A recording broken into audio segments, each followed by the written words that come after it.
Hi, everyone. Welcome to Annenberg Intelligence, where we examine the ways in which business and industry leaders are managing through the COVID-19 crisis. We also ask their advice for students who are navigating their own academic and professional journeys during this incredibly challenging time. We have an extraordinary session for you today. But before we get started, before I introduce the guests, we're going to pause just a moment, of course, to take a photo. So if you could turn on all your cameras and strike a pose or just a nice smile, we're going to post it to USC Annenberg's official social accounts along with a recap of today's event.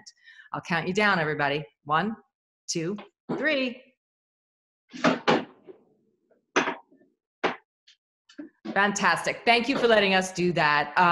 Please welcome a really incredible panel of Annenberg alumni for today's Annenberg Intelligence conversation. We have Jordyn Holman, retail reporter at Bloomberg News and Bloomberg Businessweek; Alex Janin, reporter at the Wall Street Journal; Rebecca Sy, segment producer at MSNBC; Madison Mills, on-air reporter and video producer for Quick Take by Bloomberg News. Then we've got Kay Angrum, digital reporter at NBC4 New York and host of the network's first digital live show, Listen Up Live; and Rachel Scott, a multi-platform reporter at ABC. Ladies, welcome to all of you. Fantastic to have you all here. Thanks for having us. Thank you for having us. Just to situate you in context, you are 6 incredibly successful Annenberg alumni who've had wildly interesting career paths since graduating. We saw that from all of your titles. You're working for some of the most respected news outlets in the country. I'm not sure I realized that you all were called the Annenberg Six. How did Super that happen? Annenberg Six. The what? Super Annenberg Six. Well, of course, Super Annenberg Six. So how did that nickname come up? And you all are still close, right? We are. Absolutely. Maddie, I feel like you should take it. I think you created the group chat.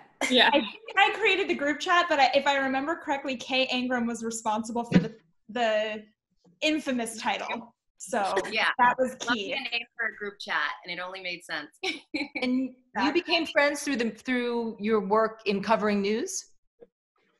And at USC, I think like you realize too is the relationships that you build at USC are even more important after you leave USC. And all of us were, entering the field at the same time. We were moving to new cities at the same time and trying this thing out professionally for the first time. And we have really relied on each other. And, these girls have had my back, we've had each other's back, late night calls, texts, encouragement, support. And so it's just nice to know that, there's always someone else going through the same thing that you're going through, sometimes for the first time, and being in journalism. And it's just nice. We're each other's support team. We are like a squad for sure. Love it. Rachel, it's giving me a flashback to you on the phone, very upset about this thing called rain on the East Coast. And me telling you to go to Target and buy this thing called a raincoat with a hood. California girl. I mean, I'm used to good weather. Moved to the East Coast. Not anymore. And we have some great photos to show. So I want to start by giving everybody a window into your daily lives. Jordyn, maybe I'll start with you. You're covering retail now for Bloomberg, and we have some fantastic photos. Tell us a little bit about what covering retail is like. And I think one of the photos has you doing the very first interviews with the new and first female CEO of JCPenney, right? Correct. Yeah. So I nabbed the first interview with the CEO of JCPenney, Jill Salto, back in September. So they're based down in Texas. So I flew down there just to ask her about all the happenings with that department store. I'm sure everyone's seen the headlines. They just filed for bankruptcy last week. But this was last fall when they were still trying to figure out how to stay solvent and reconnect with their customer. So that was such a cool experience, being able to spend an hour talking to a CEO of this large company about how her turnaround plan was going to be the one that worked. Very nerve-wracking. I definitely stayed up all night the night before, reworking my questions, and probably hit up this group chat too about this. I remember talking to Maddie. But yeah, that was just such a good experience, and one of the many things I do. And then how did that interview position you now for covering how the retail industry is managing the COVID crisis? Right. So I remember asking during that interview, what would happen if there was a recession in 2020? So that interview happened in September. A JCPenney customer is lower income. They're very, like, an economy shift can really affect how they're going to shop or buy. And she gave an answer, we don't see a recession coming. Obviously, we're a different reality now, and a recessionary environment looms. So that interview really helped inform all of the reporting I do now around how retailers are responding, even how that bankruptcy was happening. We had more insight into being able to write holistically about the company, and then also have connections to their executive board. We're able to talk to them during this whole process as well. So that just helped inform a lot of the stories. And even this week, I was able to write a Businessweek piece about the JCPenney bankruptcy. Wow, fantastic. And then can you just give us a little shot through your vantage point of what's happening now as places start to reopen? Yeah, it's a really interesting situation because it's definitely a hodgepodge. There's not a federal response of how we're going to reopen the economy. So I'm based in New York. We are definitely shut down for a few more weeks, but it's very interesting to watch places in the South like Georgia and Florida reopening. So a lot of the big retailers, so you think Macy's or Gap, they are using those southern states or the states that are reopened kind of as a testing ground. Mm-hmm. And the shopping experience is going to be fundamentally changed. Like the whole idea of browsing, like I'm going to touch the sweater, I'm going to try on this, like that is not going to exist in a COVID, world, because no one wants to touch things. You want to be in and out. So then you also have the safety measures. So that's all so expensive for retailers who already didn't have a lot of money to play around with their margins. Right. So that's why we've seen so many big bankruptcies, and it's just really going to change the landscape of retail. Wow, what an interesting window into that world. Thanks, Jordyn. So Kay, maybe I'll turn to you. You are producing and hosting an Instagram, a daily show called Listen Up, but you hosted NBC4 News' first digital live show called Listen Up Live. I think we have a shot of that. How did this program happen? Was it your idea? Were you able to shape it? Yeah, that's right. So Listen Up, I'll just start in general. It launched in 2018. I joined the team in 2019. And, they'd been playing around with different things that they wanted to start. And one day my boss came to me and was like, hey, we're going to attempt to do a live show. He's like, don't sweat it. It'll be our first one, but I think we can make it happen. And so that was around December. So we did it for the Christmas tree lighting at Rockefeller Center. So if ever you've been in New York City or, you're familiar with the huge event, we had, I want to say, under a week, well, I'll say about 2 weeks to get ready. And so it encompassed, going around to put together different packages. So we were able to show viewers a behind the scenes of the control room at 30 Rock to show how they produce the show and how they air it live. I was able to get an interview with the designer of the star that sits atop the Rockefeller Center tree, and we had a one-on-one. And then what I really enjoyed was going out and talking to New Yorkers, talking to tourists, and doing actually a really fun quiz, which mirrored some of the elements from Instagram, right? So it's tying back to digital, although it was a live show that aired on our website, on Facebook, on Twitter, but we wanted to make sure we kept those fun, young digital elements as well. So we did some pretty cool, quizzes with folks. We did some polls and had folks submit questions on Instagram that we answered live on the show. So prior to being at NBC4, you were a multimedia journalist at Circa, right? A digital native news outlet. What is the difference in perspective that you've seen between a digital native news company and a legacy news company embracing digital? Right. So I guess I could say the difference between, the two is that Well, for one, I'll start with what's similar. While I was at Circa, I had the opportunity to work alongside folks at WJLA, which is a local TV station, right? And so oftentimes we were able to bounce ideas back and forth, share, footage, of course, because we were based in DC. So there are a lot of those elements that are similar to where I'm at. But I'd say what's probably the most different is, being able to go out and produce content that in some ways like enhances, viewership. It's being able to give folks who may not be able to catch, the 4 p.m. newscast, right? And show you, hey, look what's, the biggest headline of the day, or here's what we're going to talk about tomorrow even, right? Going into the new day. So that for me has probably been the most interesting, is trying to stay on top of headlines, stay on top of the big news stories, but then also providing viewers, right, with what they need to know to make sure that they're on top of, what's going on in the city, or maybe what they want to do over the weekend. Mm-hmm. Alex, you had a similar trajectory in that you were at Now This News, digital news site, and then moved over to the Wall Street Journal, right? A preeminent legacy news outlet. But how was your experience at Now This, where they were bringing up some photos? You were able to interview Hillary Rodham Clinton, and I think we have a shot of you interviewing Cory Booker. What was that job like? Let's just start there, and then you can tell me how that enabled you to do the work that you're doing at the Journal. Yeah, absolutely. And before Now This, I was at AJ Plus, which is Al Jazeera's sort of young digital branch. So I went from really 2 very young startup-y digital companies to, as you said, the Wall Street Journal, sort of a legacy print newspaper. And what was really interesting about my time at both of those startup-y newsrooms, but especially at Now This, was that it was such a small staff compared to a big legacy newsroom that the opportunities really felt endless. And I was really lucky to be able to interview a lot of presidential candidates and work on the Hill. And I mean, at that time that I was doing these interviews, approximately this time last year, there were only 2 of us based in DC.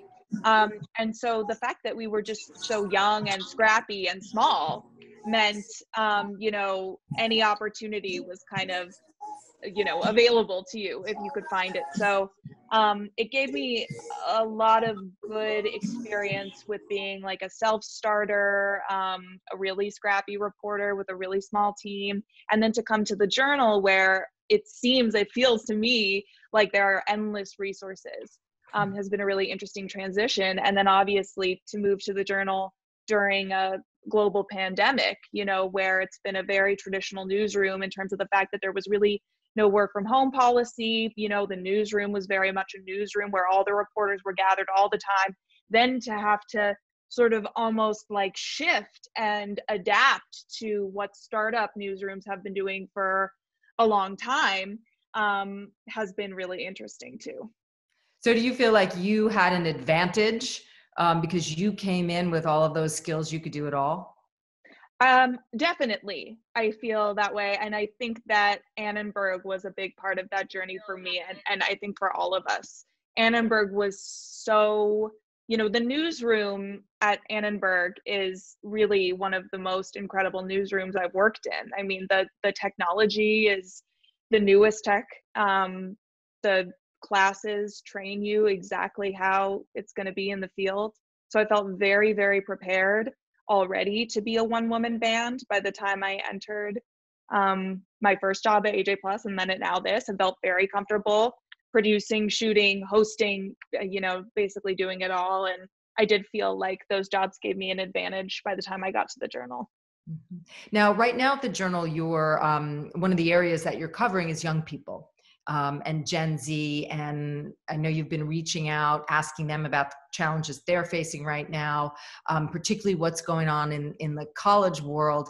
Can you tell us some of what you're hearing, and are you pursuing any particular themes or issues for future reporting?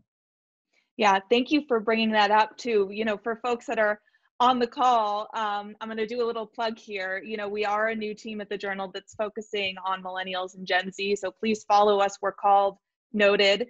The goal of the team is to center the voices and experiences of young people. And I saw one question already in the chat about how the pandemic has impacted our reporting. And, we were focusing a lot on different issues sort of before the pandemic. And I'm sure this has happened to some degree with all of us who are panelists on this call, that we really sort of had to shift a little bit of our focus when the pandemic really erupted. So now we're very much focused, whereas before we were a little bit more focused on sort of like the financial lives of young people and what it's like to graduate into this job market.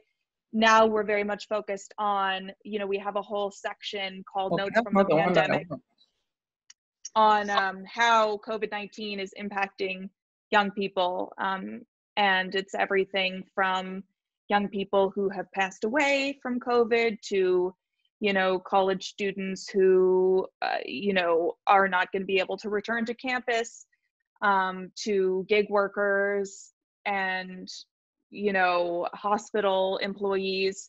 So, did that answer your question? Yeah, you did.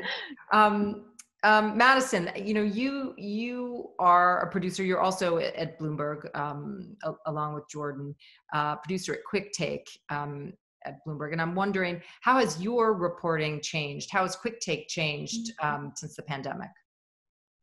Absolutely. It was very interesting coming back because I was on the campaign. Sorry, I'm having hearing. I was on the campaign trail up until the start of this pandemic. And then when I was ready to go back to work, and then we were working from home. So I had to, similar to Alex, have a lot of shifts at once.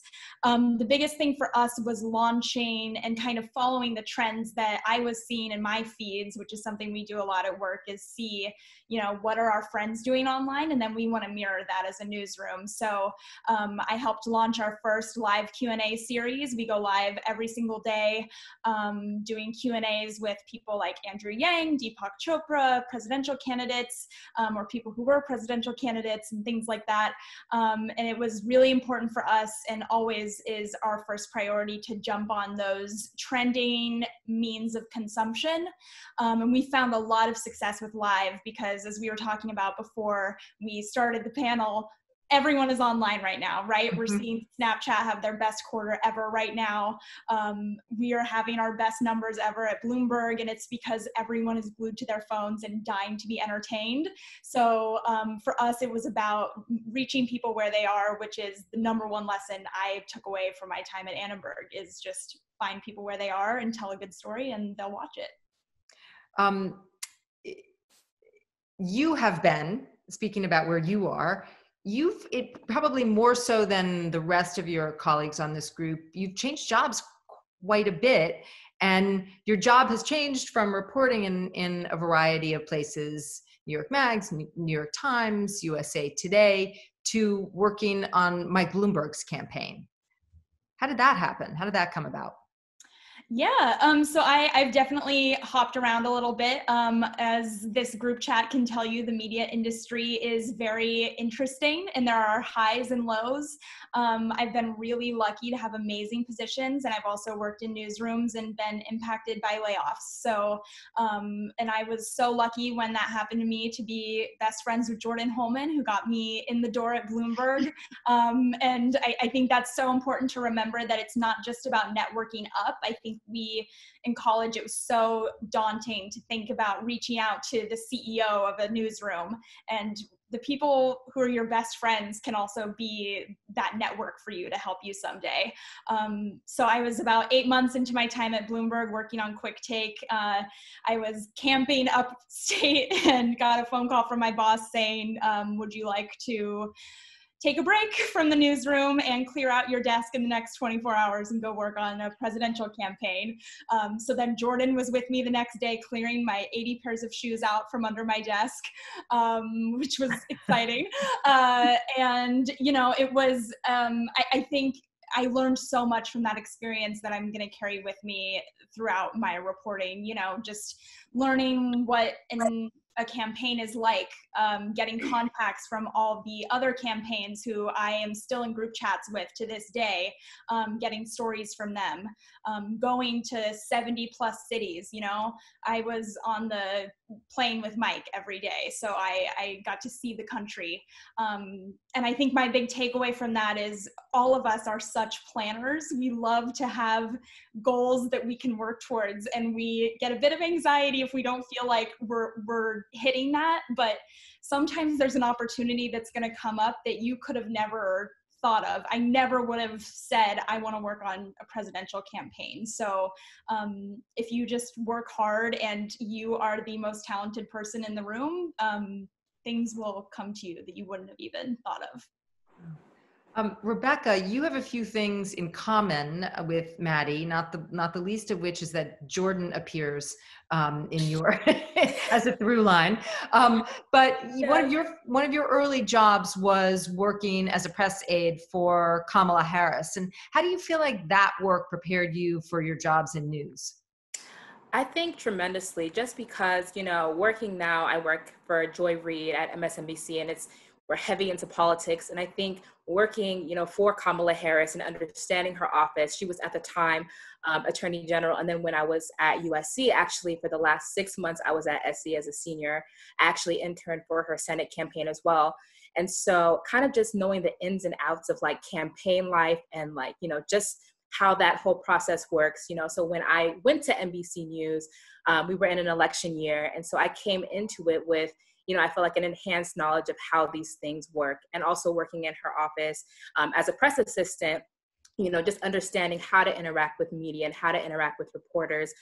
For me, like that, when I was on the opposite side of that, that kind of informed what I was doing. And also it kind of seeped into the work that I was doing currently, because Kamala was running for Senate and she would appear on MSNBC, you know, and so having that kind of knowledge was super, super helpful. And just also just political knowledge too. I also worked in the Obama White House as well when I was an intern, when I was a junior at USC.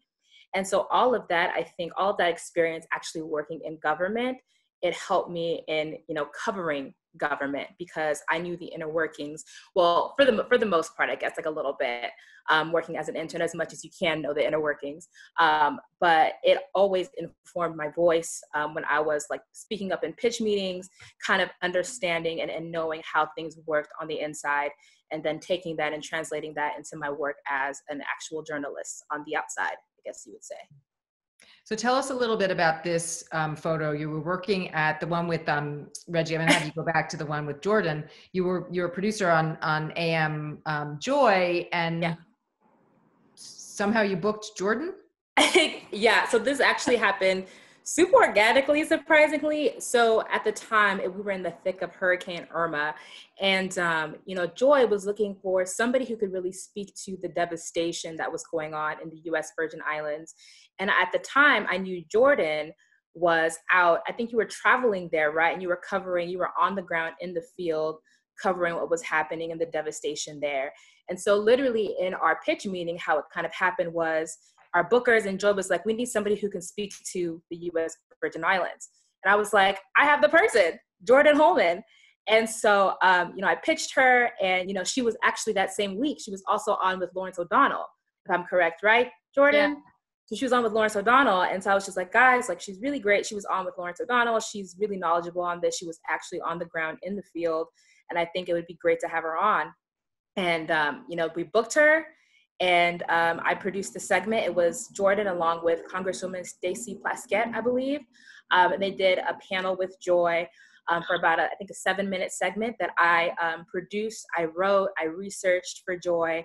And we got that on air. And after we took that picture, because it felt like a really special full circle moment for us, that, you know, Jordyn was doing that reporting out in the U.S. Virgin Islands, and I was able to pitch a segment so that she can share her expertise. And we both graduated the same class at the same time. So it was a really, really special thing. Yeah, and I think another really powerful example of the value of the networks that you all create amongst your contemporaries. right? As Maddie was saying, not just the network of senior professionals and industry leaders that you make, but you all, each other, create powerful bonds and friendships, but also those evolve over time into powerful professional connections. Rachel, you have been with ABC since 2016. You started on the digital team, and now you are truly cross-platform. I think we really do see you everywhere. How do you think about news gathering now? Is it by story, by platform, by, just curious how you think about the news of the day in your job? Yeah, especially when I go in to pitch a story or I'm working on a story, I am really thinking by platform.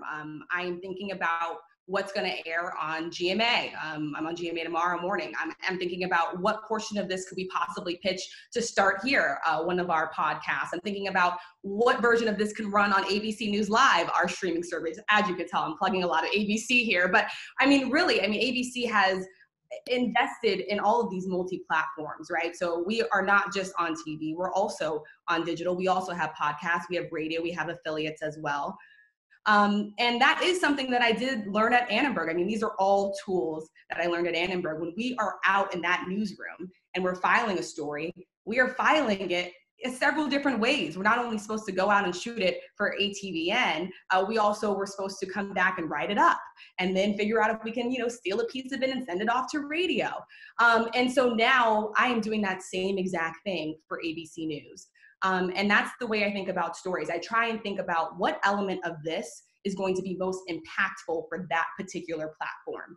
Some platforms lend themselves for more time. Radio, obviously, sound heavy, so you want to make sure that you have good audio.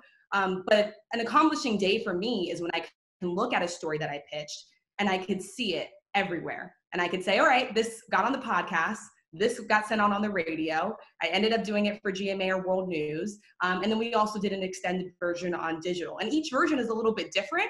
But it's really nice when the reporting that you care about and the reporting that you do can reach so many people in so many different ways. And by the way, viewers watch on different platforms too. It's fascinating for me seeing that my friends are watching ABC News Live on Hulu, and that's where they see my content. And my grandmother is texting me after my GMA hit, and they're seeing the same story but two different ways. And that's just it's a fascinating thing to experience as a young journalist right now. I have vivid memories of you covering elections in our media center, and now we get to see you on the campaign trail. You've had the chance to hear our interview with Pete Buttigieg, Warren, Sanders, and traveled a bit with Mike Pence.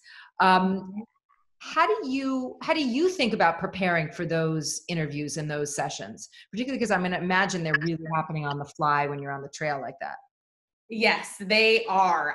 Everything on the campaign trail is unexpected. You can plan your day out and you think you have it all together and blocked out, and it just hits you. And so sometimes, like this Mayor Pete Buttigieg interview that I did, I think I found out like 15 minutes before. Sometimes I'm like standing outside waiting for the candidate to walk out so I can shout a question or asking in a gaggle. Sometimes particularly, on when you're on Air Force One or Air Force Two, which I've had the pleasure of being on and traveling with the vice president or the president, sometimes they'll do what we call a gaggle. They'll come down and they'll talk to reporters. And so you always have to have a list of questions in your head. The best piece of advice that I got from one of our senior correspondents was on the front page of your reporter's notebook, have a list of questions just ready to go. It's easy to flip to. You'll know exactly where to look. You can also do it on your notes phone on your iPhone as well. Always have a pen. I think the first day that I was on Air Force Two, I realized I did not have a pen. I must have forgotten it. And we were traveling to Germany. And luckily, a very nice colleague gave me a pen. So always have a pen. And also, I think another good piece of advice that I got was thinking about the American people, right? What type of question do you think your mom wants to know, or your friend, or the farmer in Iowa? I think the pleasure of being on the campaign trail is meeting and interacting with so many Americans that you otherwise would not have the chance to meet. the farmer, the soybean farmer in Iowa, the teacher, someone that just lost their child that's sharing their experiences with you. And talking to voters at those rallies and campaign events is so important because it really can inform your reporting, and it informs the type of questions that I ask. And oftentimes I say, hey, one of the voters here actually just told me this, and now I'm following up. Or voters here have concerns about X, and I'm following up on that. But I think really going back to the core of it, sometimes the simplest questions are the best questions, and also listening. I think sometimes you can get really in your head about the type of questions that you want to ask, and you have a list in your head. The most important thing to do during an interview is listen. You never know when someone may say something, a little nuance, and if you pick up on that and you ask the right follow-up question, then you could make news. And so I've done the sit-down interviews with Senator Bernie Sanders. I've done the on-the-fly interviews, like on that campaign bus with Mayor Pete Buttigieg, the gaggles, even being in the press briefing room with the president during this pandemic. I've gotten a chance to be in there a few times as well. And you just want to really be listening in, and being quick on your feet to respond.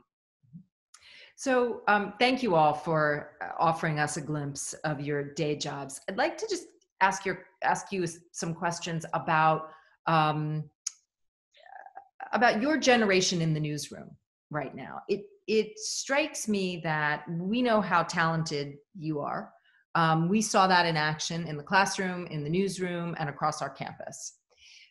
But it's also clear that you've been given significant opportunities that you have seized and succeeded with, but you were given significant opportunities in your newsrooms that I don't think a generation ago would have been offered to young reporters. Do you have a sense that a digitally savvy, adept journalist today who's early in their career is being either given different opportunities or welcomed in a different way? I certainly think so, and I know my colleagues here can say the same, but especially with Quick Take, I think is a great example. Bloomberg's social video team, I've never covered finance, and I have a job at Bloomberg. That would not have been the case even a decade ago, I think. I'm being asked to help launch Bloomberg's first TikTok channel, and everyone in the group chat knows I'm obsessed with TikTok.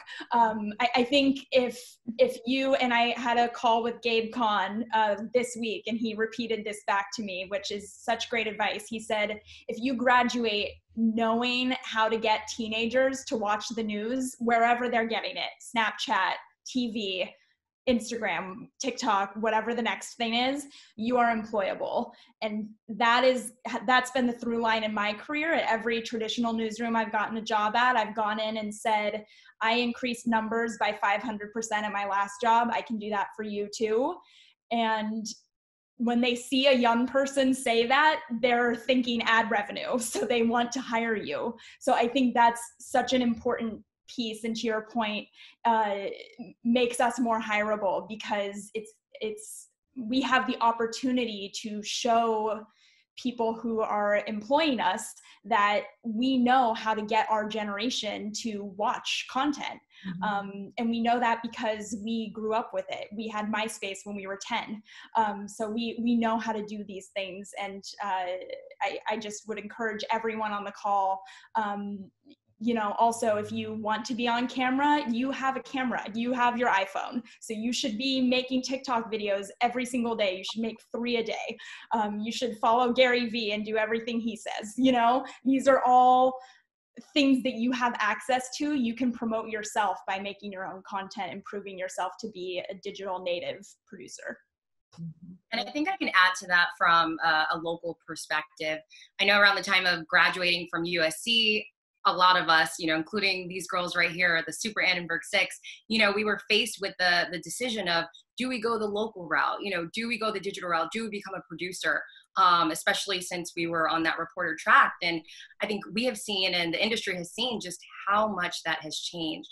And I think digital has had a huge impact on that, right? So for me, for example, working at a number one market, at a station in New York City, you know, as an on-air talent host producer, that to what Maddie's saying is something we would not have seen 10 years ago. You know, having this be my second job out of college, right? We're used to being told you have to go to, you know, Pasco, Washington, or you have to go to, you know, a small local station and then work your way up. Digital has completely switched up that blueprint. And I, for one, am grateful, right? Because New York, it's my hometown, but to be able to learn from, you know, professionals, right, who are here in this market and be able to basically, to what Maddie is saying, right, have a value and add value to these companies, because I think that they see that, you know, we are relatable to those who are, you know, in that younger audience who they want to bring in because of that ad revenue, right? And so that's one of the things that, you know, my boss said on my very first day was, we just want you to be yourself. And so I think to anyone who's watching, I remember that was something for me starting out, where I was like, oh, I have to have, you know, that news reporter voice, or I have to look a certain way, or dress a certain way, or cut my hair a certain way. And I think to hear from NBC executives on my first day, you know, Kay, we want you to be yourself. That's just not something that I'd ever dreamed would be the case. And so I think we're seeing, you know, this industry change because they're realizing that folks and younger audiences want people who they can relate to. My station actually just won a local media innovation award. And one of the notes that the judges said was, you know, hey, this host, she's so relatable. She seems so approachable. And I was like, ooh, I'm going to add that to my Twitter bio, you know? So it's things like that I think that companies are starting to recognize that they need to pay attention to. And so opportunities like the ones that we have all, you know, been able to have recently and now has just come into fruition. And on a related note, do you feel as if as young women, and for some of you young women of color, your voices are valued and respected in the mix? Absolutely. And just to kind of bounce back onto what Kay and Maddie were saying, I also feel like that kind of shift has kind of seeped its way into, you know, the newsroom for me as well, working in TV. You know, I work specifically for Joy Reid, and I'm one of her writers. And you know, I feel fortunate enough to work on a team where I feel like, you know, she really values what I have to say as a young person of color, as a fellow young Black woman. You know, so when we're talking about, you know, when we're in the thick of, you know, the primary election and you know, there were so many, like 20 candidates, you know, Joy was really good at being like, well, what do you think? Like, what are people saying? We'd have conversations about, you know, what are your fellow, you know, your young Black women saying, or just people who are, you know, in your generation, what are they saying about, you know, what do they care about? What are their issues, you know? And I think that for me, at least in my newsroom and with my team, I feel like, you know, my voice matters. And I feel like, you know, I have the power to actually speak up and say, I think that we should cover this, you know? And I think that this is something that people who are, you know, who are my age, you know, really, they're excited about it. They care about it. And I'm able to pitch those things and have them make air. And so definitely as a young Black woman and also working for another prominent Black woman anchor, I feel fortunate enough to have a voice and to be able to share those stories and, in a sense, you know, speak for people and for other women who look like me, even though we're of course not all the same, but, you know, just issues that impact us all the same as well. Mm-hmm. And Alex and Maddie, I'm wondering if you feel similarly being at very traditional institutions that have not always been welcoming, in particular to women. Yeah, I think, you know, and I think my friends who are Black women and women of color have very different experiences probably. And I certainly feel, and I'm sure Maddie would agree with this, an immense amount of privilege, not just white privilege, but privilege from having gone to a journalistic institution like USC. And so being young and entering into a newsroom young and saying, well, you know, I've got the credentials, feels already like a you know, an immense amount of privilege. And with that comes an immense responsibility then, of course, to like uplift the voices of people that aren't being heard enough in the mainstream media. And I would say that, yeah, at more traditional newsrooms, certainly, and I'll let you, you know, add what you'd like to add, Maddie, but there is an added responsibility and an added level of pressure to deliver. If, you know, folks have been doing it one way for a long time, certainly at legacy, you know, media companies, when you come in and you're like the young new thing, people are looking at you like, okay, is this really going to work? What is this really going to do for us? And it often does, as Maddie was alluding to before, come down to numbers. Are we going to get, a new audience from the work that we're producing? Are we going to bring in young subscribers that are ultimately going to contribute to the really incredible journalism that the whole newsroom is doing, right? It can only benefit us to have a more diverse readership and viewership. So that's what I'd say. I don't know if you have anything you want to add, Maddie. No, that was perfect. Rachel, I want to give you an opportunity. If you don't have anything to add, that's great. But if you do, and otherwise, I'm going to go to questions from the viewers. Yeah, I mean, I would just echo everything that all of these women said because they're so awesome. But yeah, I think there's no better time than now and to make sure that our newsrooms are diverse and that everyone does have a voice at the table. And I think when you go into newsrooms now, your voice is valued and they want to hear from you and they want to hear your perspective. And I would also say lean into your perspective and lean into your experiences and don't be shy about bringing that to the table. It's what will make our news coverage better. And there are millions of Americans, thousands of Americans that are just like you out there. And so whether it's being a woman of color, whether it's being a woman, whether it's being from a certain region or a demographic, a certain area of the country, those perspectives do matter.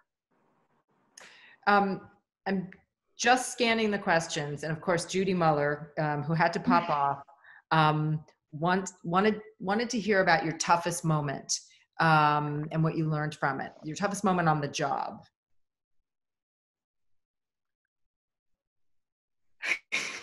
Rebecca looks like she wants to go.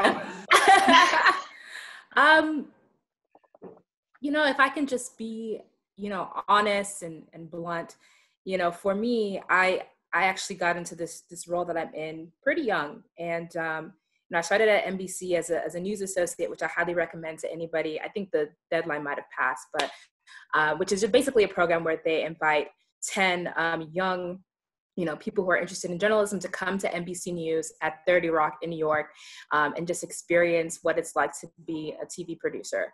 And so I rose up in the ranks pretty quickly. And, my third rotation, I found my home with Joy Reid's team at AM Joy. And so I've had to learn very quickly. I mean, this role, there are people who are, have 10 years of experience and I'm in the same role and I have like a year and a half of experience, so it's kind of been, me battling that, well, do I belong here? Do I X, Y, Z? And kind of having to learn throughout the years that yes, I do belong here. And, kind of also learning how to understand the person that I am writing for. So I'm writing for an anchor, I'm writing for Joy Reid.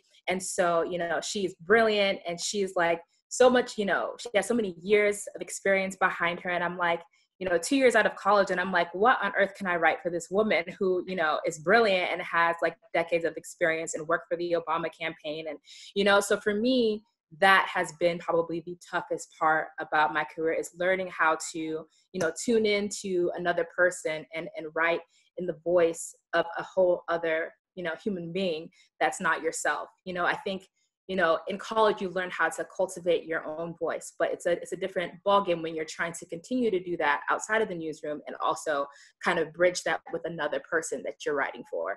And so for me, that's been tough, but I feel like, I'm blessed to work with somebody who's as understanding and as supporting as, Joy and my entire team. But yeah, like learning how to do something that, people who are in the same position have done for 10 years has been difficult, but I've learned not to kind of use that as a crutch and be like, they've done this for 10 years. So, it's okay that I can't. Like, no, I can do it. I think that's been the toughest thing. It's just trying to push myself and understand that I can do those things. All right. And quiet the noise in your head a little bit too, right? In order to give yourself exactly space to do that, which at least I can speak is kind of a lifelong battle. Yeah. Anybody else? Absolutely. Share toughest moments? Yeah. Okay. Yeah, and it kind of ties into another question I see here about the pandemic and a change of workflow. I can say full-heartedly that this pandemic has been the toughest moment. Not starting a live show, not, totally recreating Listen Up, this digital show on Instagram, but trying to figure out how to unlearn, right, everything that I had developed in my first 6 or so months of creating the show for Instagram without all of the resources I had at work, right? So working from home, I believe we started working from home on March 13th. And I just remember being in my room, feeling extremely frustrated and feeling down that here now I'm producing a show that's just not as highly produced as before, right? I had Premiere, I had, resources, I had access to our servers and footage from, our local station, that the show completely went from, one thing to bare bones, like completely bare bones. And it took a lot out of me, if I'm being completely honest. I was like, I'm not able to put out my best work, and people probably are like, oh, what is this? It looks horrible. And funny enough, I guess what I learned from it was I had a lot of people reaching out saying, we really like this new look. It's more relatable. It's very, right. It's the bare bones look is more, I guess, connected to the app, right? It looks like how anyone would post to Instagram. So that was a learning curve for me for sure, and still has been. I've been able to get access again to, footage and all that good stuff and Premiere like I had before. But I think that was a learning curve of realizing, hey, sometimes you're going to be thrown, natural events or things that you just do not plan for. And it could completely alter your product. It could completely alter your workflow. But, how do you push through? How do you figure out a way to make sure it doesn't look, horrible, right? And so I think a part of, that toughness is some of what Rebecca was speaking to, right? Is the thoughts I had in my head of, oh, this looks horrible. People are going to hate it. Come to find out, folks were liking it more than how it was before, which had me like, wait a minute, what's going on here? But it was a great learning lesson. And it for sure was a learning curve during this pandemic. So. Anybody else want to share? Yeah, I was just going to say on the pandemic note, reporting during this time has been challenging. And I had a really tough day just yesterday. I started the day with the first responders in Maryland's hotspot, Prince George's County. We were embedded with them, riding behind as they were responding to COVID-19 calls, and got to witness firsthand people, calling 911, being taken out of their homes, like the fear in their eyes as they're being driven off to an ambulance. And then I ended the final, the end of that day, speaking with someone that lost their mother from COVID, and he drove here from Florida, and he had to leave his wife and his son behind because he had to really consider whether or not it was worth putting their lives at risk for a funeral for his son's own grandmother. And so when you meet people on their worst days, those days are really tough. And when you feel like you can't do anything but share their story and have compassion, those days are really hard. Even I just did a story on the disparities here in DC. Our poorest neighborhood in DC has the most COVID-19 deaths. And I interviewed a woman who doesn't even have access to internet in her home. And she takes like 2 buses to get to the grocery store. And there's only one grocery store in that area for 80,000 residents. And she called me yesterday and wanted to know how she could see my piece. And my piece was airing online. And it was this moment where I had to explain that it was going to be aired on digital. And I was processing that she wasn't able to see it because she didn't have internet access in her senior living center. And so those moments like that they really bring you back. And it's not just the ways that we all have had to adjust during this time, but people are really suffering. It is really hard for people. And when you see that firsthand, it's nothing compared to what they're going through, but it is definitely challenging. And you try and bring that element, you try and bring that truth, and you try and tell their stories, and give them justice, Can I just jump in? I feel like you made such a good point, Rachel, about this moment with the pandemic. You're really focusing on how real and important journalism is. Because I feel, especially like as a financial journalist, I'm looking at numbers all the time. It's often like, how is this company performing? But in these past 2 months, it's become so clear about how essential retailer is, grocery stores, and you just think about people's experiences so much more. And being on that level of connecting with people, that's tough every day because you're doing that, you're living in this moment yourself. And so just like being able to like have that self-care, being able to sometimes step away from the story, but knowing that this is one of the most important times for journalism is a very interesting balance. And we definitely talked about this in the group chat, just like how are we all taking care of ourselves. But this pandemic has really shown a light on just how crucial journalism is for getting information out and just for understanding this moment. Yeah, beautifully said, Jordyn. Thank you.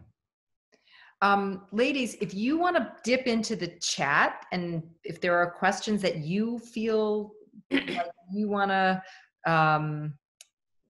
answer, we're not going to answer the question of what was your timeline between your graduation and your first job, because I think you all had jobs before graduation.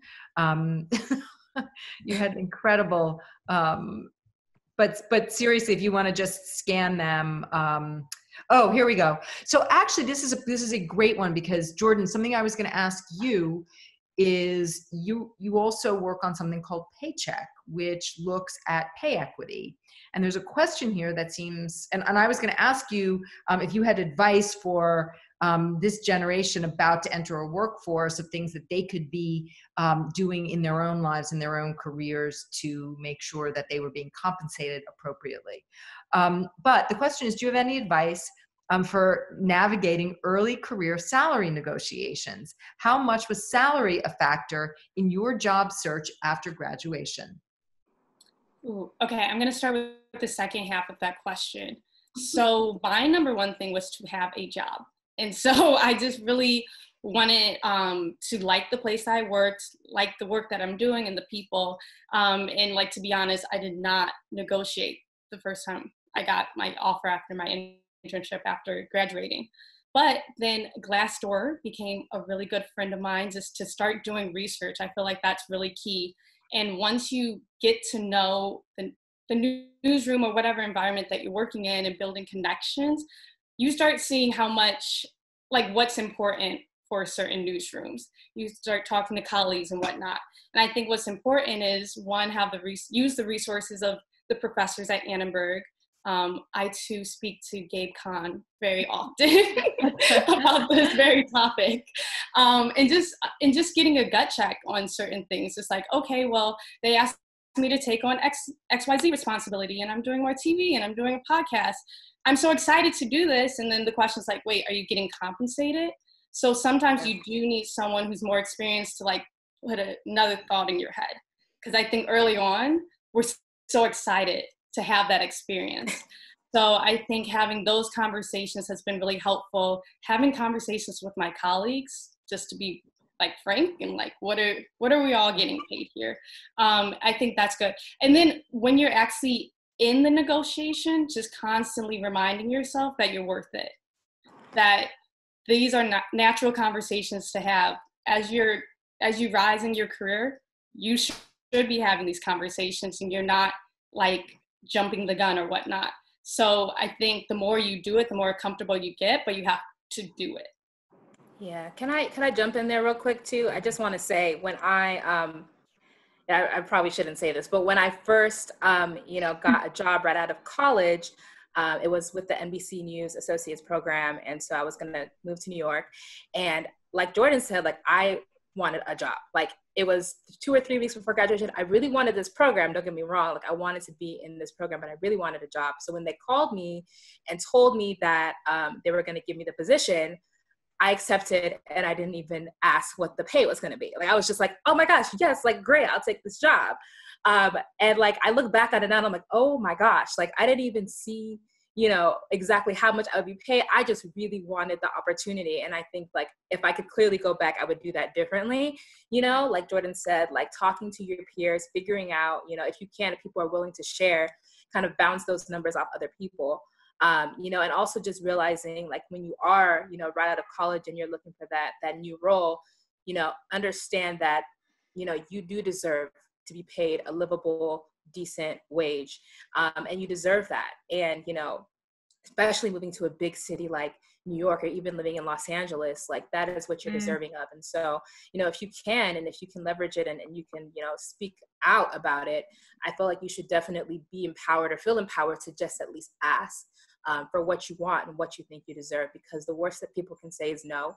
But as long as you put yourself out there and you ask, you can have no regrets at the end of it. But don't do what I did and just, someone tells you what the role is and you're excited about it and you just accept it without knowing, what the actual pay is. What's a good way to ask? Have any of you found comfortable language to use? I role played this with Jordyn last week, so I'm happy to take it. I was like, Maddie, practice what I told you. I know, it's a good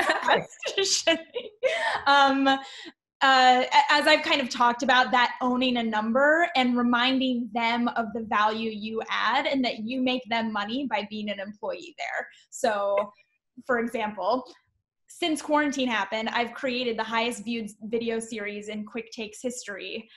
That's made us XYZ in ad dollars. So because of that, I would like to have X dollar amount. And I've always asked for a dollar amount versus a percentage. And if they say no, you can also remind yourself that there are other things you can ask for. I was very privileged to get this advice from my mom when I was in college. So when I got my offer at the Times, I did negotiate, and I was the only person on my team who got paid vacation. I asked for more money. They said no, but we'll give you 2 weeks of paid vacation. And I know when you're in school, you think like, I'm too hard of a worker to even need a day off, but you will want a day off and you'll want to still be paid on that day off. So you can get more things than just the money if you just ask. And there's a lot of power in knowing that it costs a lot of money to scout people. So you're good. You're already there. They're not going to rescind the offer if you just ask the question. So be confident in that. That is such a good point, is that, don't ask for everything all at once, but also don't end the negotiation when they say, look, we have a salary cap, it's this much, because that happens a lot, especially in newsrooms. They'll often have ranges for a position, be it like reporter or on-air host. And then you can come back and say, okay, well, I'd like to work this many days from home then. Or as Maddie said, I'd like an extra week of paid vacation. So continue the conversations. And also a lot of newsrooms are unionized. This was a new thing for me at the Journal. Take advantage of your unions once you're there, and you can ask things like, what's the salary range? What's the average salary for this type of job in this newsroom? And you can get really specific information that you can use then at your next review if you want to negotiate your salary again. Ladies, we're at 5:00. What I thought I would do is just give you, there are lots of questions on here about what advice would you have. So if you have any final thoughts on advice, either about completing their, finishing out their Annenberg education, or life on the job, or the importance and potential role for them as journalists, I'm going to let you all have the closing words here. Ooh, I like this one. I'm going to go. I think, because this reminds me so much and takes me back to when I was graduating, and I was choosing between going local and being a local news reporter. Willow knows, because I made maybe one too many emails and calls asking for some advice, or being starting in New York as a production associate. Two totally different things. And I think the best advice that I got was, it doesn't matter so much where you work, it matters who you work for. And you want to work for people that are going to be invested in your dreams and your goals, and that are going to give you room to grow.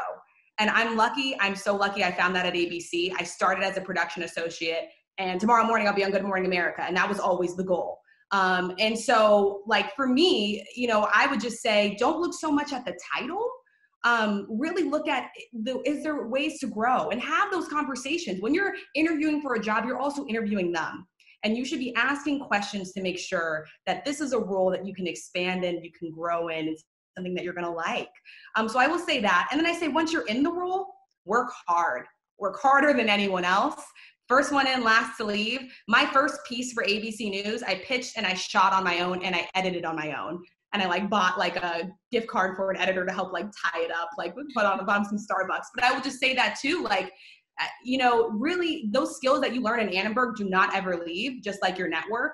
And so really take all that you've learned and use it on the job, and people will be so surprised. And then lastly, I would say, just back to the whole network thing, reach out to us. I mean, there are so many alums that helped me along the way and still help me today. And if anyone sends me an email and it says USC in the subject line, I respond no matter what, every single time. And I have never emailed an alum and not gotten a response, even when I was like asking for jobs and help and resume feedback. So I would say lean into the USC network because it is so, so, so valuable. Yeah. I would add too, you know, just like Jim says, lean into that Trojan network. And then to add to that, I would say be kind. That for me is, you know, just I think the biggest advice and biggest help in my career and just in life in general, right? Just being a good person, because you can have a network, but if you're not, you know, being nice to folks or leaving a good impression, being great to work with, right, a great colleague, then folks may not want to help you out. And so actually one of the gigs I got right after leaving Circa was at Rolling Stone. And it was a colleague who reached out to me, you know, someone who, while we worked together, I was always like checking in, like, how are you doing? You know, do you need help with anything? And so people remember that. Like, people remember everything. And so I think that, you know, while you're on this journey, if you're just graduating and you're trying to bolster up that network, right, and keep in touch with folks and reach out to people like Rachel or Maddie or, you know, any of us in this group, is remember that folks remember, right? So you want to make sure that every step of the way, whether it's an internship or a full-time job, whether it's a janitor or a CEO, that you are treating everyone, you know, the same and with respect. I remember at an internship that I had at the Today Show in college, I remember I made it my mission to remember everyone's name, every security guard. I remember I would write down in my phone notes, I'd be like, okay, this one's Sarah, this one's, you know, James. And then every time I saw them, I'd be like, hey, James, hey, Sarah. And they're like, wow, like, you know, it means a lot to people. And it doesn't matter if someone's in a position to hire you or not. Like, you'd be surprised who talks, you know, and who gets asked about, you know, what. So I'd say be a kind person no matter where you go. And, you know, I think opportunities will turn up fruitful. Great. Yeah. Dive in? No problem. Yeah, I would just say, you know, you guys are all, you know, the people who have graduated, you're really doing it in such an unprecedented time. And so I think right now, if you can, you know, spend some time, you know, thinking about your purpose and the impact that you want to have. And also know that the education that you guys have gotten at Annenberg is really going to prepare you for this challenge right in front of you. And also when you do get into your roles, it's really going to prepare you. You guys have everything you guys need to succeed. You know, like this, in a couple of weeks, I'm going to be producing one of our MSNBC specials along with my coworkers, and I'm doing the lead package, which is crazy to think because, like, you know, I've been in this job for three to 4 years, you know, but I'm able to do that because of the skills that I learned and gained at Annenberg that you guys all have. And so I would say take this time also. If you don't have it figured out, that's fine too. Try things, you know, like if you're a current student, I did, you know, internships at TLC, you know, working with like, you know, TLC's, you know, what is it? Buddy's Bakery Rescue and Cake Boss. And then I ended up at the White House one day. Like my interests took me everywhere. And I think that, you know, like I said, I was able to do those things because of USC and the opportunities here. So try new things. If you don't have it figured out yet, that's fine too. But just know that you guys have everything you need right now to succeed, and spend some time working on you and what you want and the impact that you guys really want to have. And if you guys ever need anything, like everybody else said here, you know, I'm open to emails, messages. I love to talk to USC students, just as people have, you know, been open to talking to me. I wouldn't have gotten to where I am today without, you know, the help and advice of, you know, USC alumni. Pretty much every opportunity that I've gotten today, I've gotten through, of course, hard work and through my Annenberg family. So yeah, if there's anything you need, we are here. But just know that we are with you during this time. I know it's crazy, but we'll get through it. Yeah. And I'd say be confident like everyone said, this time is very uncertain. You might be questioning all sorts of things, but you have all the skills you need. Good things happen for great people. All USC Trojans are great people. And yeah, just really, this is the time to really like lean on your network, lean on your friends, continuing to be in touch with everyone. And that's what's going to get us through this. I would add off of Kay's be kind, which I love. Be transparent. You know, we as journalists expect a lot from the people we interview, a lot from our sources. We ask for a lot of information and personal details, and it's not necessarily always taught to journalists that we should be transparent with our sources about here's how many people, you know, could see this. And this is the, you know, this is obviously, we don't want to like tell companies we're going to expose you on this thing, right? But when you're dealing with human beings, like you want to treat them like human beings. And just, you know, like Kay said, people will remember that you were transparent and honest and kind to them. Sources too, and they'll come back to you and they'll give you great information, and your stories will be better because of it. The only thing I would add, I've said it a million times on here, but find a way to own a number so that your talent is indisputable when you go into that interview room. I don't know that I have wowed everyone in my interviews from, you know, my clips or something, but I go in with a percentage of the work that I've done that's helped the company, so that they don't have a choice but to like me.